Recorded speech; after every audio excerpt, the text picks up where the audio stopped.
Hi everyone, it's Cindy. Welcome back to Studioloo. So I've been a little bit absent from making these videos because maybe you can hear I have a little bit of almost laryngitis happening, so I'm trying to take it a little bit easy on my voice, and these videos are kind of talking heavy. I am someone who, if you ever get laryngitis or bronchitis, for the rest of your life, you're kind of predisposed to it. If you get any kind of a cold, flu, respiratory kind of thing, sinus infection, which is what I had, it just happens. So, that being said, I don't think my voice is completely gone. It's just a little bit strange sounding and squeaky and soft. But I do want to try to do a video with you today. So I'm going to start with just one of our little stories from the celebration of Beatrix Potter. This beautiful image here of the Peter Rabbit story by Brendan Wenzel. For any child like myself who spent almost all their time outside, Beatrix Potter's world was a gift. Carrying her characters and stories with me as I tromped off into the forest allowed a young explorer to infuse every hollow and thicket with possibility and magic, but perhaps just as importantly, with familiarity. With Jeremy Fisher and Peter Rabbit somewhere out there in the world, a kid like me felt braver testing those limits and wandering a bit farther from home. But while her more charming creations worked to make the world a bit less frightening, her great villain cast his wide, bespectacled shadow over those places most familiar.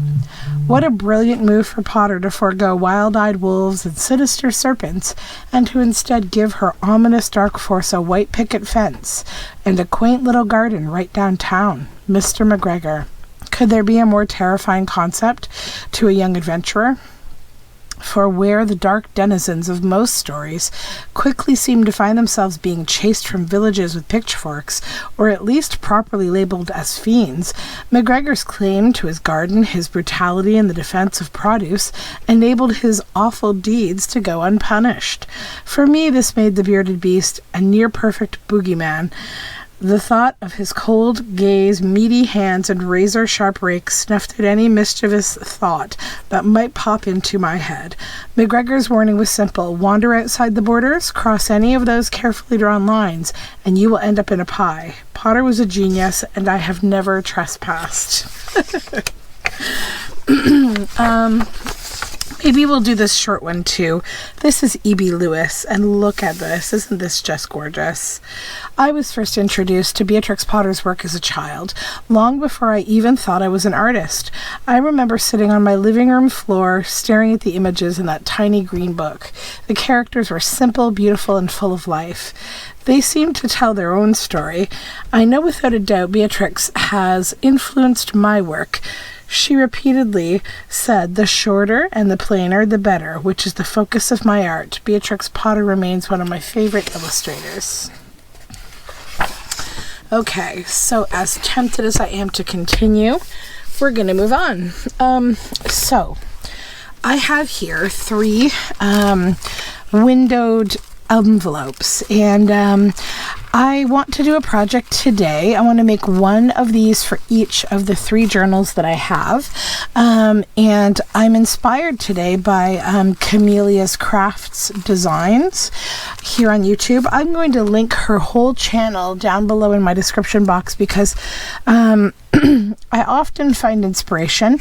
She does all sorts of nice little pieces of unique ephemera, lots of little folios, little flips and flops and pockets and things. She just puts a little bit of time into designing these little things, and I think her channel is really good if you're making an idea book where you want to have a whole bunch of different kinds of ephemera that you can make and you want to document that. She's a good spot to drop in.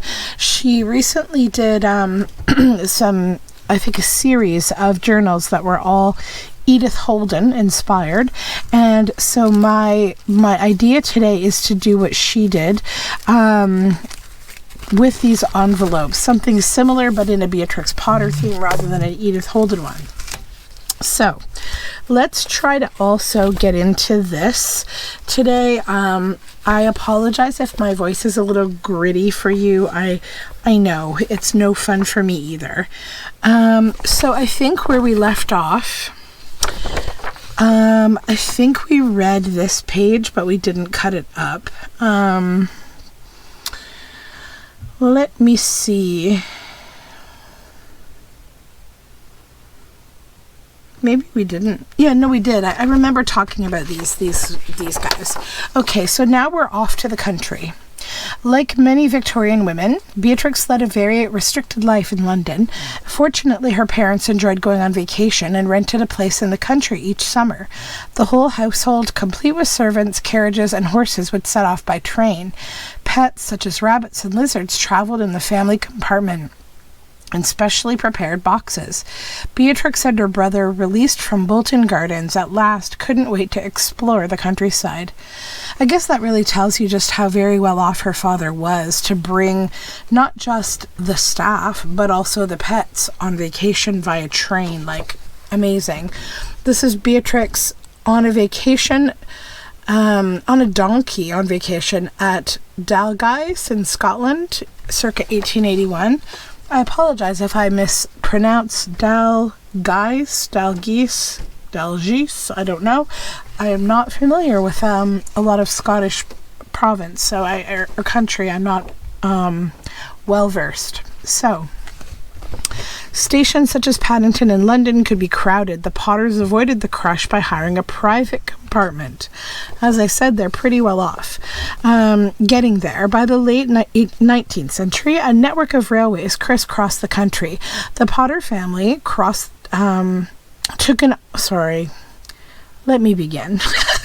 The Potter family took an omnibus from Bolton Gardens to the station. Their spaniel Spot liked sitting on top. He smiled benignly between his curls and usually captivated the driver. Their servants, carriages, and luggage had left a day or two before to get everything ready and to meet the family at the other end.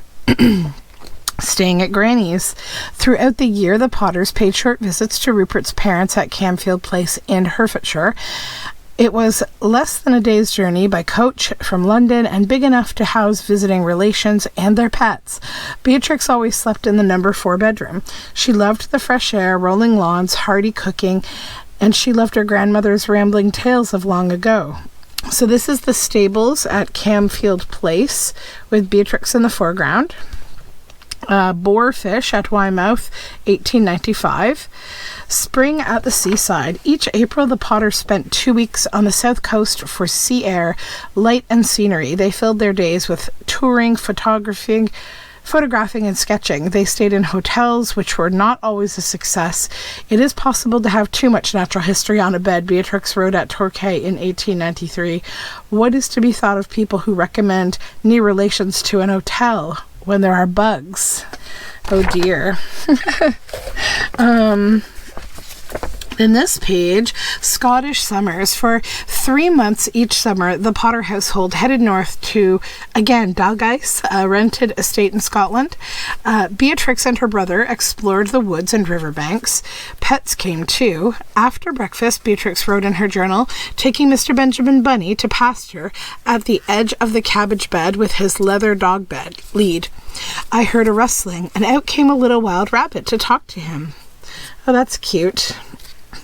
So I was watching another documentary type program on Beatrix Potter at like her hilltop estate, and there was a woman working in one of the buildings there, and she had the hide of Benjamin Bounce, which was Benjamin Bunny, which was the Peter Rabbit kind of model. And, they still have the hide of that rabbit there. And I guess it was after, the rabbit had lived its life out and had passed away. So Beatrix herself, she skinned him to keep his hide because he had such a unique, beautiful coloring. And you actually can still see it on the hide. It's like the striations of color on this rabbit were beautiful. Like, I totally get it from the perspective of like natural history art. I know some of this is a little hard to sort of stomach and to think about, But, you know, he actually did die a natural death. He wasn't harmed in some way. Beatrix, Bertram, and their mother below on a beach in 1883. Mrs. Potter did not approve of swimming. What a staunch lady. Imagine going to the beach all dressed this way and you couldn't go swimming. No fun. Rupert Potter photographed 2 fine salmon on the lawn at Dalgais in the 1870s with Beatrix on the right. So yeah, there's 2 huge salmon on the ground there. See those in front of the people?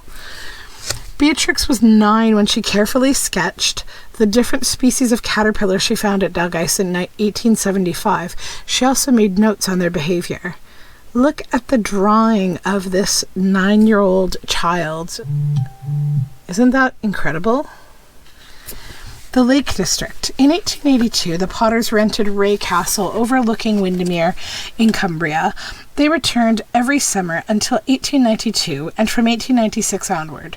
Beatrix immediately felt at home, went to Hawkshead on 19th, had a series of adventures, inquired the way 3 times, lost continually, alarmed by collies at every farm, stuck in stiles, chased once by cows. She was hooked.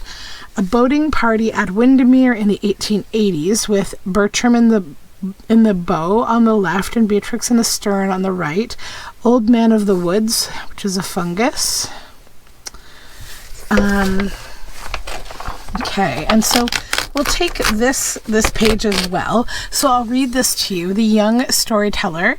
Beatrix often gave her pictures of Peter, Benjamin, and others as presents to family and friends. She also sent illustrated letters to their children with news of her pets. Young Frida Moore was told, "My rabbit is so hot he does not know what to do with himself. He has such thick fur. I think he would be more comfortable if he had a little coat, which he could take off." Peter in his coat, from a picture letter to Frida Moore, 1897. A happy pair. Beatrix Potter's rabbit designs appeared first on greeting cards and then in a booklet called A Happy Pair, all printed by Hildesheimer and Faulkner in 1890.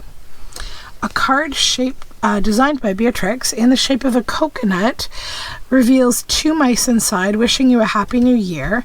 The top half of the coconut folds down to close the card. How cute! First success. In 1890, Beatrix sold 6 rabbit designs for greeting cards for £6 or $29. My first act was to give Bounce, what an investment that rabbit had been in spite of the hutches, a cupful of hemp seeds. Then I retired to bed and lay awake chuckling till 2 in the morning, and afterwards had an impression that Bunny came to my bedside in a white cotton nightcap and tickled me with his whiskers. This is Rabbits Pull Cinderella's Coach to the Ball, circa 1895. And that's only half the image because I've torn this page in half. But here's how it comes together. Sorry, I gotta maneuver a little bit here carefully. It's hard to show you. But it's this pumpkin being pulled by all these bunnies. In a Christmas card printed by Hildesheimer and Faulkner, the mailman carries a big sack of mail and a light snack. A mysterious desire for more. The rabbit cards were a success. With their printer, Hildesheimer and Faulkner, when their printer asked for more, Beatrix and her uncle went to meet Mr. Faulkner. Not one word did he say in praise of the cards, but he showed a mysterious desire for more. He dwelt with a peculiar fondness on some terrible cats, or rather little men with cats' heads stuck on their shoulders. Beatrix would do better. Let's see. Okay, so we're going to be moving into the Tale of Peter Rabbit after this. So let's finish this Benjamin Bunny bit. Benjamin Bunny's booklet. Beatrix Potter's Pet Rabbit also featured in A Happy Pair, a booklet with illustrations by Beatrix and verse by Frederick E. Weatherly. My name's Mr. Benjamin Bunny, and I travel about without money. There are lots I could name, do precisely the same. It's convenient, but certainly funny. Beatrix began to wonder whether she should write her own stories. Our Dear Relations opened at a verse illustration by Beatrix below in 1890, these kitty cats here. Beatrix produced 6 illustrations for the popular rhyme, 3 little mice sat down to spin, but she had never printed them. Wow, look at that, they have little spinning wheels.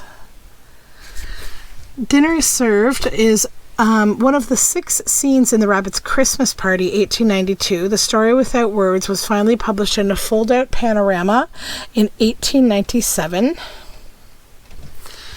Old favorites. Beatrix enjoyed her success with booklets and cards, but she continued to experiment with new drawing materials, techniques, and styles.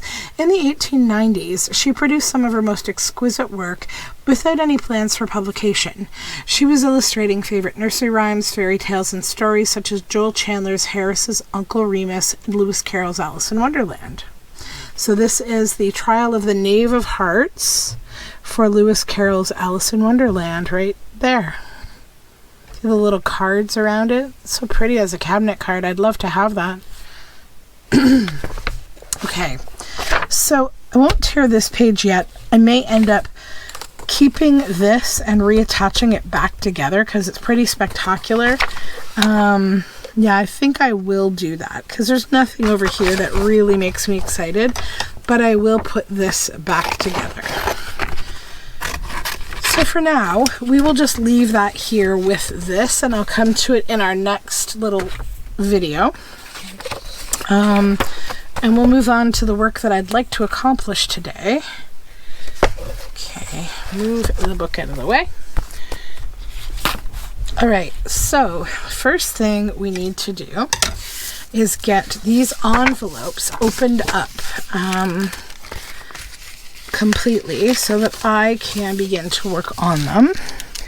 If I can use maybe my ruler, I'm hoping I can just sort of open the glue. Might be a little tricky. Actually, it might be fine. Yeah, not too bad. I can mend them where I've bothered them anyhow, because we're going to be covering them. So there's one.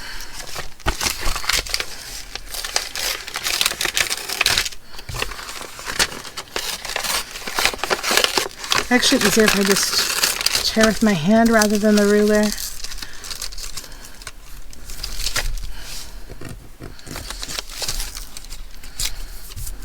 Okay.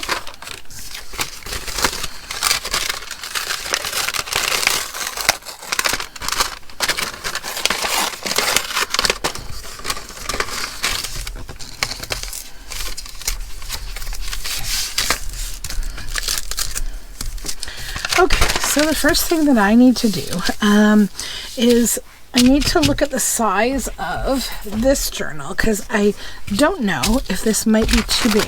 Like, I just got to check that it'll fit back in here. No, it'll be perfect. Good. So no modification required. I did do a bit of work on the journals. I'm not going to show it to you today, but I've done a little bit of work on them. So what I need now is what Camelia's Craft Design did with her outside of her envelopes is she actually just collaged with book page, which I think is quite nice.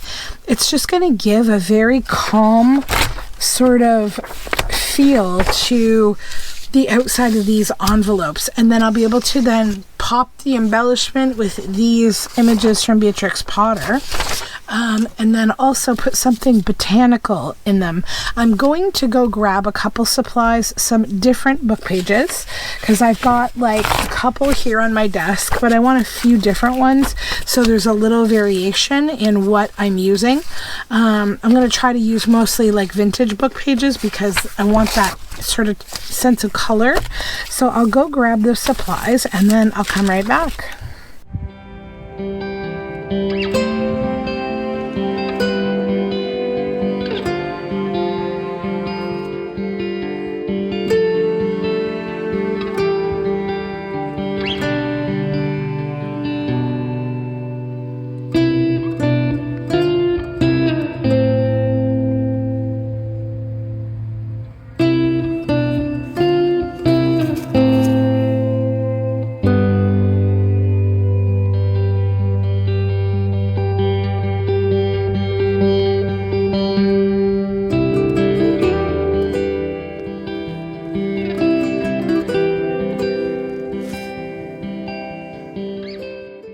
Okay, so let's get going. I'm just going to make one of these with you to show you what I'm doing, and then I'll make the other two on my own time.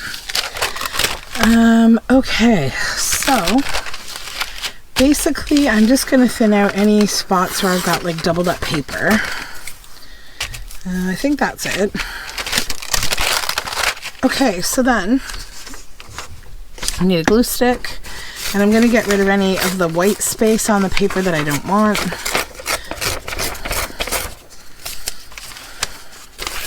And then we're just going to tear little bits here, and we're going to cover up the whole of the envelope here with book page bits. And I'll come back and I'll trim the excess. I've got some nice old music paper here too.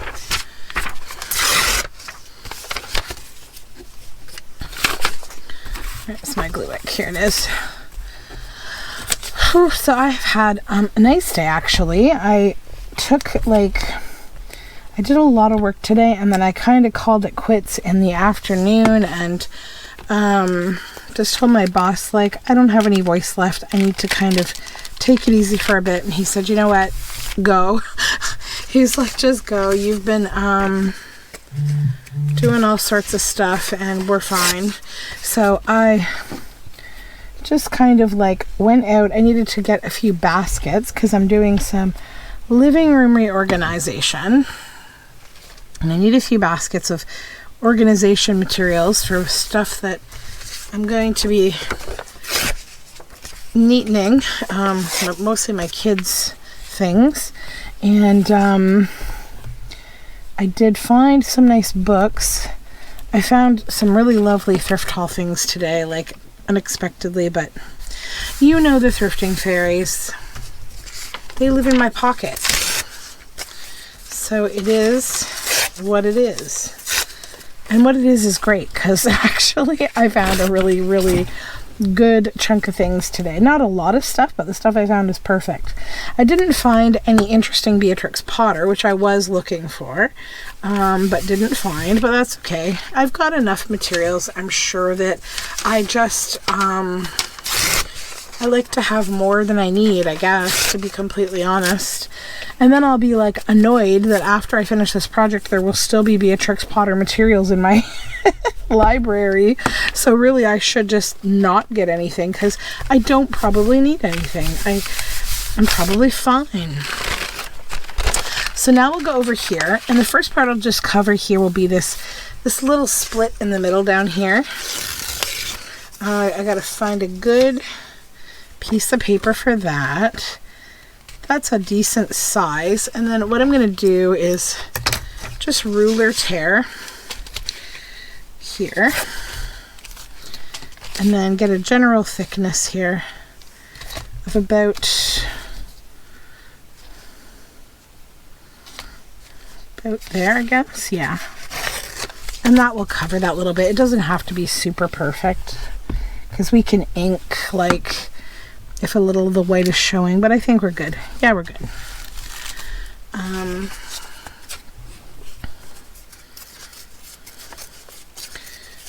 also overheard a really interesting conversation. So when I was at my recycling center, I find a lot of thrift stores have these people who are usually either readers or former book store employees or something like that. So our recycling center has a woman who works in the books, and she, I think, is a former bookstore or book department kind of person, but she's very I want to say like not friendly. I don't know. She doesn't particularly bother me because I don't pay her much attention, but I think she's quite persnickety with people, and she doesn't like kids. Definitely doesn't like kids. She's kind of given my kids these looks before, like when they're not even doing anything at all, like they're just kind of, you know, talking to me when I'm in the store. So there's this man like talking to her today, and I guess he's kind of a regular, And so when they bring new books in, they have this table they sort them on, and she notoriously throws a lot of things in the garbage, like, which goes into recycling, but still really gets on my nerves, because today she actually threw a beautiful old map into the trash bin, and I took it back out and put it in my cart, and she's like, oh, I didn't think anybody would want that. And I said, that's okay, I do want it. You know, whatever. And she's like, oh, and like her tone with me was kind of weird. So like I said to her, just so you know, like, probably if you get anything that's prior to 1980, people will probably want it. There's obviously exceptions like politics and, you know, probably a lot of cookbooks, like, I don't know, but then some people might want those too, but you can't keep everything, and I do know that. But I said, like, things like this that have an ephemera type aspect to them, you might as well give them a try, even if you have a staging area where you just give them a try, and if they don't go, then you throw them away. But like, you know, I said, I often come here and find things that you've thrown in the recycle bin, and I pick them out and I buy them. And one time it was an H.G. Wells book that was the first printing, and they tried to charge me the heinous price of $5 that they started charging for books that are older than a certain date. And I told them, I picked this out of the trash can. I am not paying $5 for it. I will pay $1 for it, which is the price of books. So I got it for $1, and they were like, oh, you know, sorry. And I don't usually make a stir with these things. I don't care. It just on principle bothered me that day. Because it was actually during a time, like there was this time at my recycling center. So when we first found my recycling center, we loved it. It was a great place to find all sorts of treasures. They didn't like gouge you. You know, they understood their point, which is, you know, to not put things in the landfill, you know, to try to rescue them. But obviously, like any place, they have operational costs to cover, and I am so understanding of that. But then there was like this young, kind of probably early 30s, not that young, early 30s guy who became like a manager there for a while, and he was the most obnoxious person ever. And he was like one of these guys who's obsessed with like hoarding the weirdest things like comic books and video games because they think that they're worth a fortune, which they just simply aren't. I have been in this, you know, market for these kind of things for far too long to know what you can make and what you can't make off these things. I have been there, done that. I've had my own antiques booth in several shops. I've been an estate buyer for a long time. I know a lot about antiquing. I've studied it. I know these things. And his attitude with people was what bothered me. It wasn't even his like trashing up the back of the store with all of these things that he was obviously hoarding. It wasn't even that. It was just how he talked to people who would want to buy something for their children. I once saw, you know, a guy trying to buy like My Little Ponies for his daughter. And I am a huge collector of My Little Ponies, and these ones were not old at all. They were like not even the generation 1 ponies. They were like generation 3. So they're from like the early 2000s. And this guy was giving them so much like hard time on the price. So I said, you know what? These ponies are not worth what he's trying to sell them to you for. My assumption is you guys live nearby. Let me bring you some ponies. I have way more than I need, and I'd be happy to share them with you. And at the time, like, my daughter was just a baby, and then COVID hit, and like that place had to essentially either shut down or they could only give things away. They weren't allowed to be open as a store. So that was like the rule, right? Because they were a recycling center, they were allowed to stay open when we weren't in the deepest of lockdowns during COVID, but not as a shopping place, only as a place that, you know, they would give things away to keep them out of the landfill to still fulfill that environmental purpose of being like kind of a mandatory kind of business. So you could donate if you wanted to, or you could take things whatever you wanted. So it was an interesting time to watch him and his level of just utter discomfort and frustration with the fact that people were doing what they were entitled to do, which was to take things for free.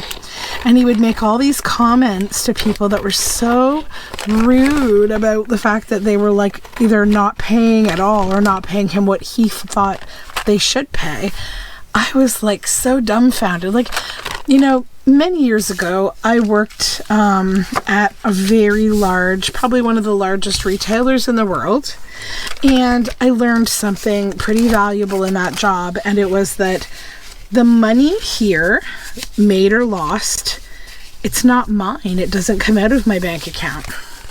So I spent a good amount of time teaching my staff that worked under me to have that attitude. When somebody brings something back to the store, and you know, even if you're a little suspicious that what they're doing is not just, you know, like we had a policy about children's clothing that they should last basically a lifetime. That was their rule back then, that they should last until your kid grows out of them. You can bring them back if they get torn or something. That was the rule at the time. And you know, people really took advantage of that. They would bring back soiled, disgusting, several years old things that, you know, we no longer carried. And I can completely understand that, you know, people feel like you're taking advantage of the system. However, when you build a broken system that really just works that way, they're not really breaking any rules, right? So I remember going up and overriding decisions made by my staff so many times, and they'd be so mad at me about it. And I always said, like, one positive experience, 5 people hear about it. One negative experience, 30 people hear about it. That's the rule we follow here. And, you know, our job is to make people's lives easier and make it that they want to shop here. So let's not fret about these things, right? And also, I probably was not the right person to be working in that job, if I'm totally honest, because, you know, I'm too anti-capitalism, but I was like quite young at the time and didn't know better. And I actually did very well in that job. They offered me essentially to become like a major leader in the company. They wanted to send me away for an education. And the same day that they offered me this, I had like a nervous breakdown, kind of like a pre-midlife crisis. I was in my early 20s and I walked out. I left at lunch and then I just got on a bus and I just took a really long bus trip and thought about my life and where it was going. And I called my boss later that day to resign and said, my locker's empty. I won't be coming back in. Thank you for all the opportunities you gave me. I appreciate you. I'm sorry to let you down, but this just isn't for me. And it was the weirdest thing, you know, but it was what I needed. It was what I needed. Absolutely. I am not sorry for that decision. So what have we done? We've covered the whole front of the envelope. We've done this to have it still have the text when it's closed, okay? So now we need to just close up this envelope, and this is going to be a double pocket flip, okay? So the flip's going to glue down. So this is going to get glued down. You won't see that. And it's going to fly open like this, and there's going to be a journal card that tucks in the top. Okay, so we're going to keep the top open up here. That'll tuck down in there. Then I'm going to I just realized I didn't need to cover this back. I'm such a silly. It's okay though. I'll show you why first, so it makes sense. Okay, so the first thing we need to do, let's say this is the bottom, because I want the window envelope part at the bottom. So let's just seal this flap. Okay, so it's closed again. Now this top one, we're not going to seal it, and we're going to just totally cut a little off the top here. Let's follow that down a little so it looks neat. Okay, so then this stays open, and this part right here is going to stay open as well. But what we want to do is cover the back with some cool paper, which I have. Hold on. Let's use this one. Right here. See this? Isn't that cute?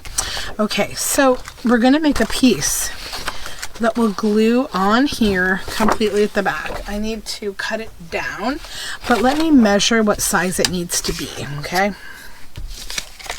So it needs to be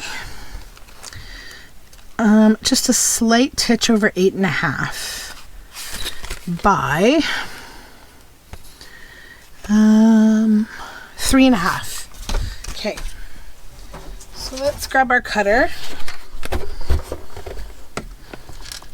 Move these things over here. I didn't even finish telling you my story. I will tell you in just a moment. The book lady was talking to a man. The man was a frequent flyer at the recycle center, and he was talking about how he collects books on the war. Okay, so 3.5. And just a little over 8.5. That's the piece we need for that. So he was asking where he could find war books. So she, you know, gets talking to him and said, oh, I just put a couple away. Let me show them to you. And she's asking him, like, you know, oh, like what kind of books are you into? He's like, oh, I just collect war books for my collection, but I don't read them. I'm not much of a reader. And I thought that was so weird. I'm like, okay, at least my hoarding of books has a purpose.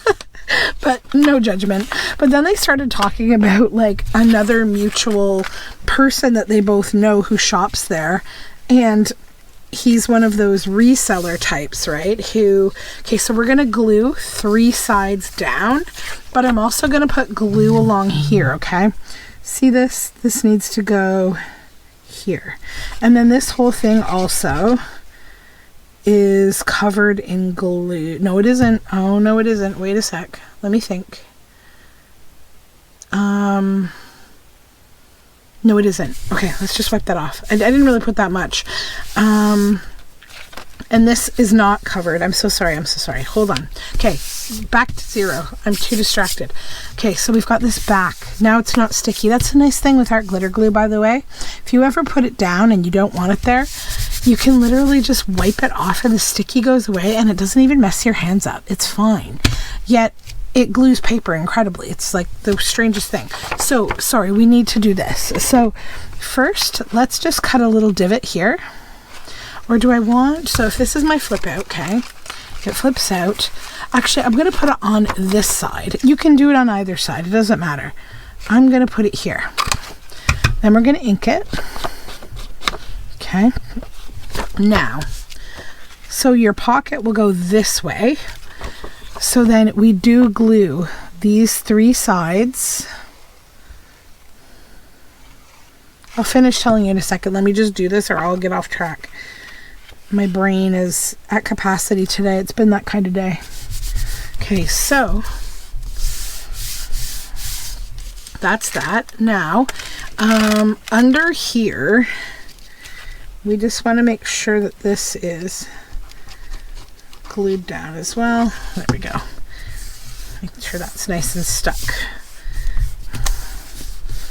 Okay, then you won't see this because I'm going to glue that down. If you like to glue like hold on, let's pretend this is the page I'm gluing it to, okay? And I want it to be a flip it on this side like this. If you like to glue this way onto here and you'd still see that, then cover this.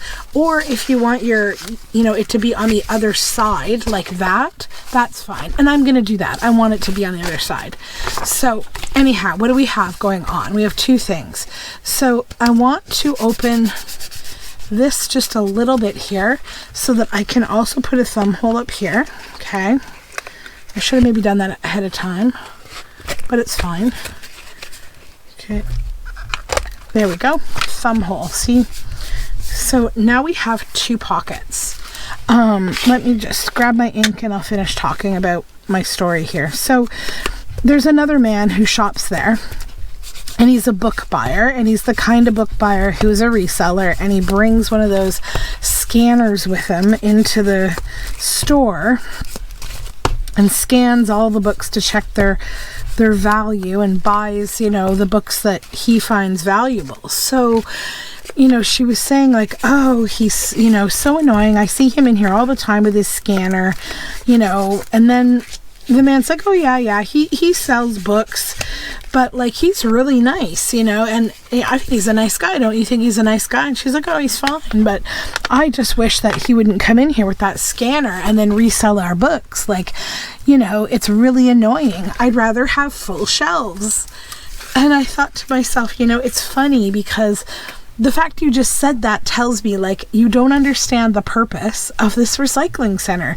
You're way too emotional about these books, right? And again, it's like people need to like let go of things that don't actually affect them and stop worrying about stuff like that. It doesn't matter, you know? So it was just a weird situation I was overhearing, and I was like, what a strange thing to be upset about. But anywho, that was that. I'm going to use this piece of folder to create a journal card to go down in here. Where's my ruler? Here it is. And I'm just going to make it a little bit shorter. So it'll go there. And a little bit more narrow than the pocket, so it'll fit. And we'll just neaten up the bottom. Come here, you.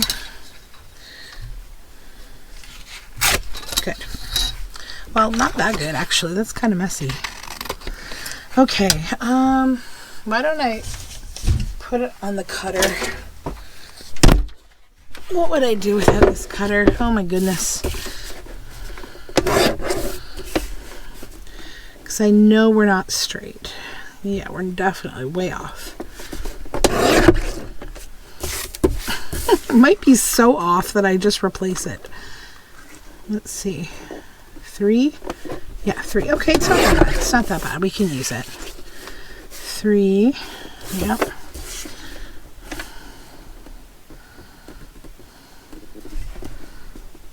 3, 3. Yeah, we're good. Okay, that's good. So I'll show you how we're going to make this piece. So we're going to do the same thing, believe it or not. We're going to just use book page because it's really fun. So then,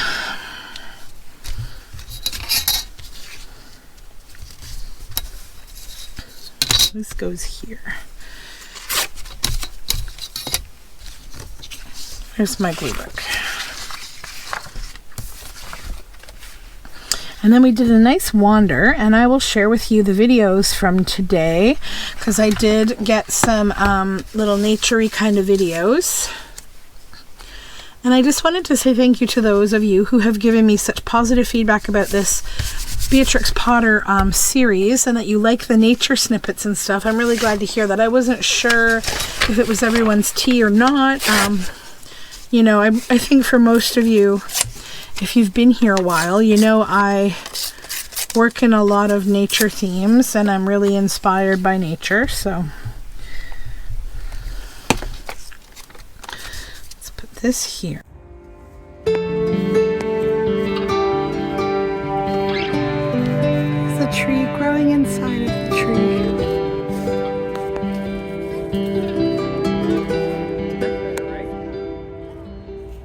Sorry, battery change. A total part of, you know, having kids and kids growing up and learning and all that kind of thing. But, oh, it does hurt my heart when they hurt themselves. I still remember with my daughter, because she was my first child, like, the very first time that I ever found that she felt like some kind of serious pain, like she like fell in the living room and hurt her knee, and I still remember the look on her little tiny face. She was probably like 2, and I was like, okay, you just destroyed me, oh my gosh. So yeah, okay, journal cards are done. Let's just clear the path here because we've got embellishing to do, the fun part. Okay, so we've got this, and this, okay? So I'm going to put a whale tail tab on the top of this one. and on the side of this one. So I'm just going to grab my punch and I'll be right back.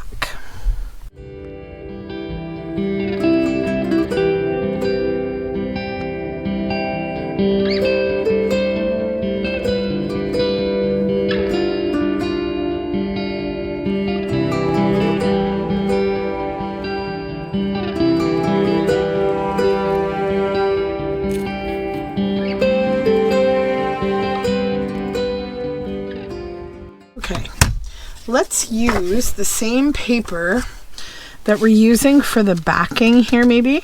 Or do we want to do something? No, I think I do want to use that. I think I have a scrap of it right here too. Can I get a punch out of this scrap? I think so.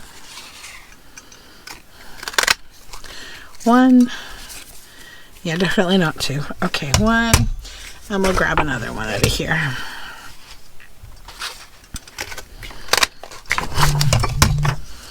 Okay, so we'll ink those because I feel like it needs ink.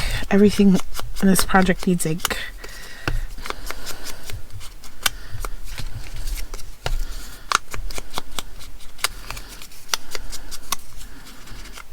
Okay.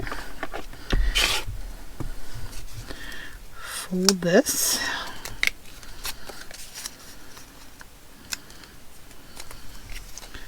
So this one, glue.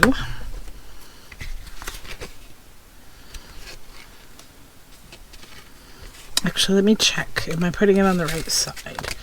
Nope. Good thing I checked, because it goes this way.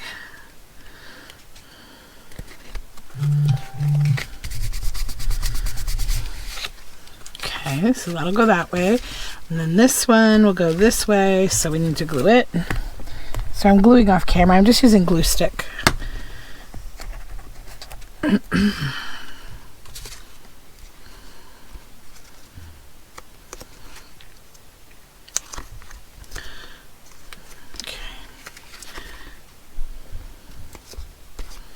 Oh, my fingers are sticky.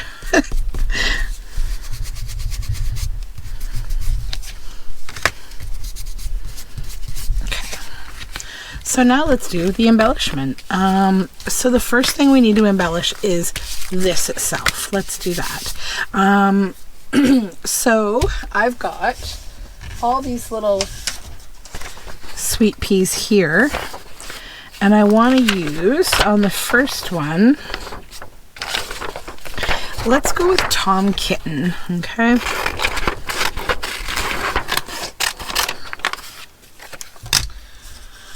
And I've also got a bunch of these big pages here.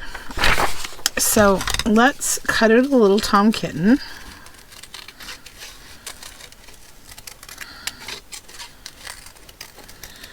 And I'll show you the plan.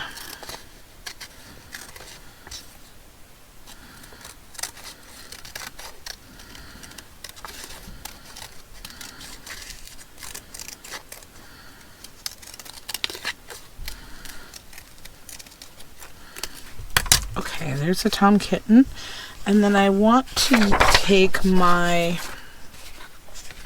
this card here, and I want some botanicals to be showing through these windows. So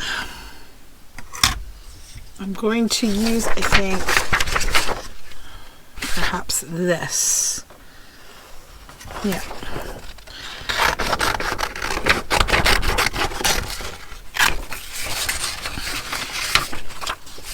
So we're going to cut around this, just kind of with a little edge.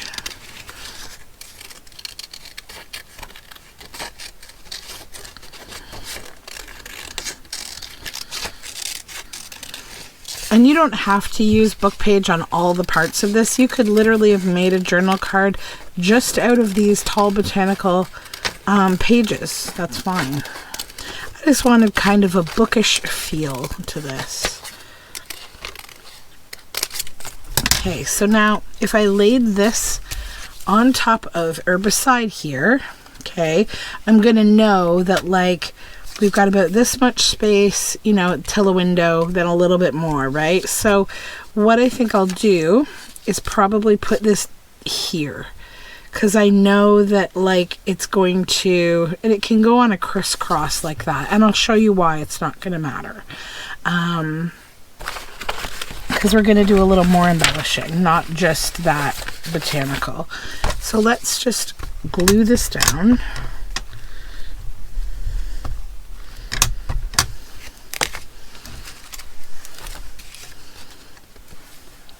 Like so. Okay. Then of course we're going to ink the edge. Get rid of that drastic white. Now I'm also going to cut this little flower out that goes with that plant.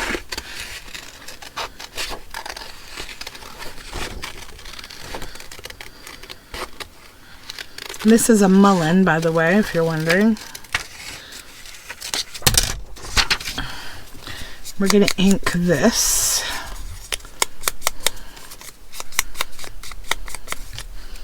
And a little tom kitten.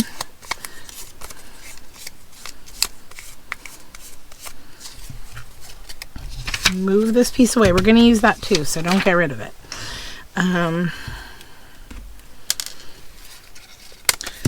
So I want him here, and I think that kind of like that.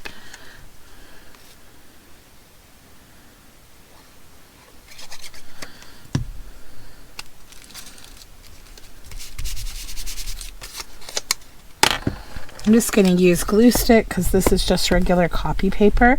I printed these on regular paper, which I almost never do, but I thought like for what I'm using them for as glue downs, it's actually best that they're thin. We don't want a super thick paper for this. Okay, so there's the front of this. Really cute, right? Now, let's get another character for on here. And I think I really want to use, what do I want to use? I was thinking that bunny Peter with his little artsy hat on. But you know what? Maybe Jemima would be nice. Jemima Puddle Duck. Let's go with her. So just again, fussy cut her out. Leaving a little space.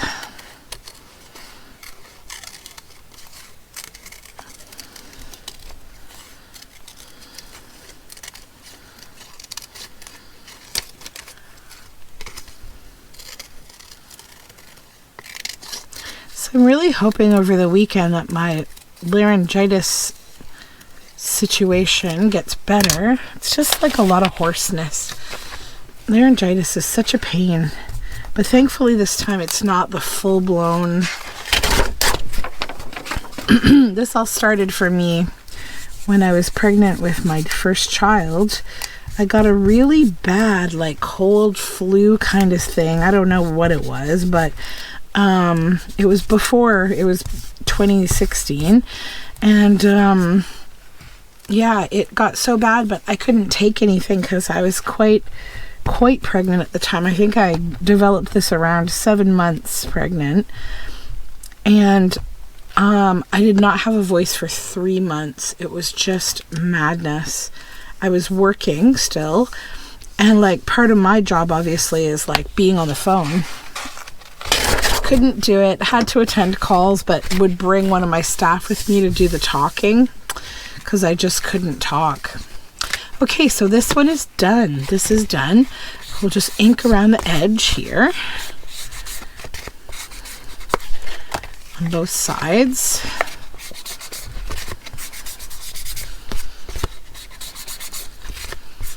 That's that card. So this is the card that goes in the top. That's why it has the top tab.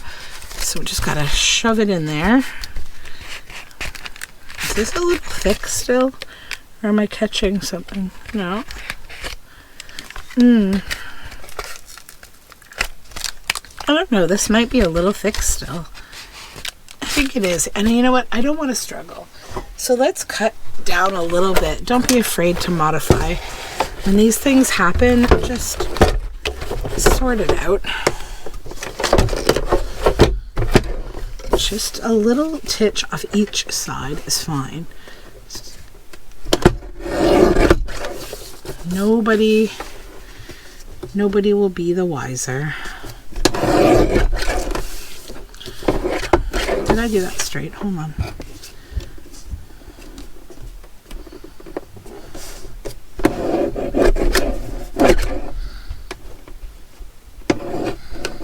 That's good. Okay. So of course when you do trim things this way, you now need to go back in, obviously fix your edges, oops, wrong side, to round them neatly again.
Sorry, my daughter just came down here for a minute.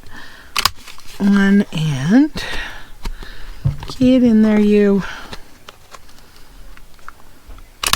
2. Okay. So now we need to re-ink.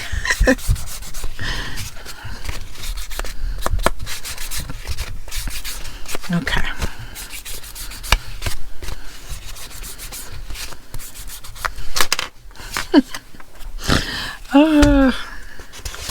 All right, now we can put that in so nice and easy. So there you go, you got your tab.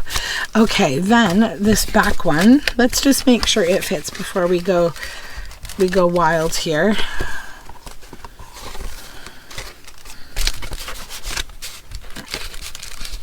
Yeah, it fits pretty nicely, to be honest. Might just take a bit off the bottom, because I don't want to be annoyed with it. Okay. So now let's embellish this one too. And I'm going to do it with this bottom piece of this mullein. It's nice to use like this same plant throughout.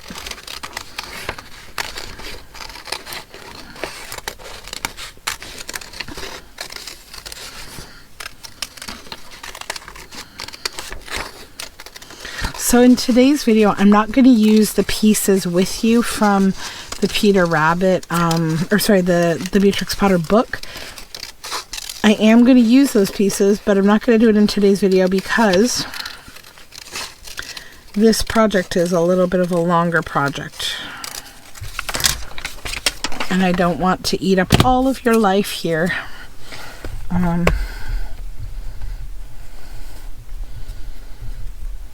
Okay, so we'll put the mullein down here. The placement isn't as important on this one because you're not going to be seeing it through any window like here, right? So see here, we can see Jemima and some of that yellow botanical there. You can see it through the window. You can pull her up a little and she's kind of peeking. Okay, now we need another little friend here. Who do we want on the back? Maybe these little bunnies. These two. Yeah. Or, no, you know what? I got a better idea. Is this like so me? I'm always like, no, let's do this. Let's do this. The Tailor of Gloucester, little mousy. I'll show you what we'll do with him.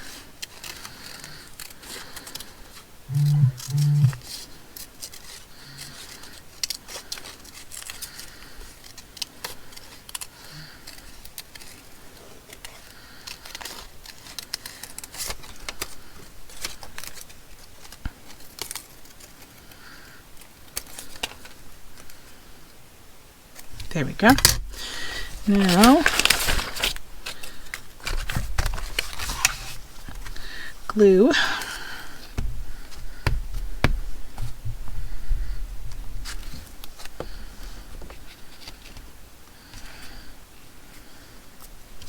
Right up top here, he'll just be kind of balancing himself.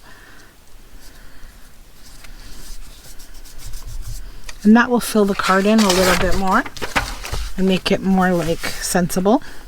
So then we'll ink the edges here. I need a little more ink. Just